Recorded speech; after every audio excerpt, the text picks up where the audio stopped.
नमस्कार दोस्तों, सब्यसाची के मंच पर आप सभी का स्वागत है।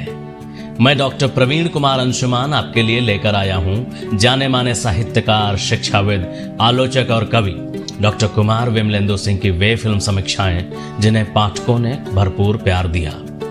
वो भूली हुई बातें जिनको विमलेंदु के शब्दों ने फिर से तरोताजा कर दिया, उन्हें फिर से जिंदा कर दिया। आज उनको अपनी आवाज देकर मैं उस फलसफे का हिस्सा बनने का गौरव प्राप्त कर रहा हूं जो आने वाले वक्त के इतिहास के पन्नों में सदा संजो के रखे जाएंगे। फिल्में वे आईना हैं जिसमें हम सभी परिलक्षित होते हैं। सिनेमा के रूप में फिल्मों की पटकथाओं में अनेक किरदार ऐसे होते हैं जो हमारी स्मृतियों में जाने अनजाने एक अमिट छाप छोड़ जाते हैं। बहुत बार उनके चेहरे तो याद रह जाते हैं, उनका काम याद रह जाता है, मगर उनका नाम गुमनाम बन के खो जाता है। उन भूली हुई बातों को फिर से संजोने के लिए चलिए चलते हैं यादों के गलियारे में, मिलने उन किरदारों से जो कभी हमारे थे, जो आज भी हमारे हैं और आगे भी हमारे ही रहेंगे। सुनिए विमलेंदु के अल्फाज मेरी आवाज में, मेरे अंदाज में। भूली हुई बातें भाग 1।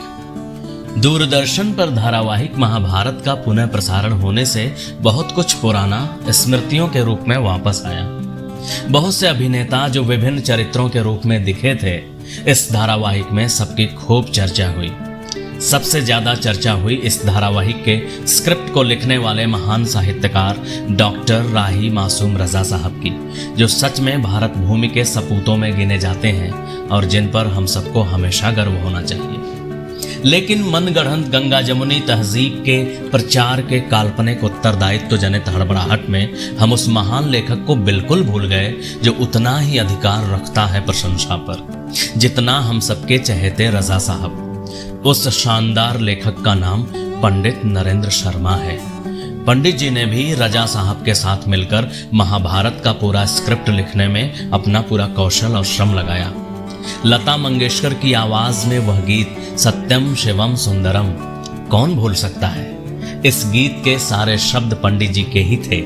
इससे उनके उच्च स्तर का पता आसानी से चलता है।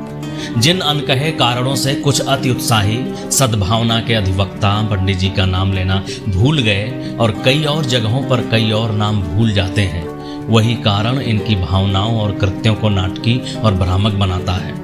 भारत वैविध्य के साथ संस्कारों की भी भूमि है और हम सबको यह याद रखना चाहिए।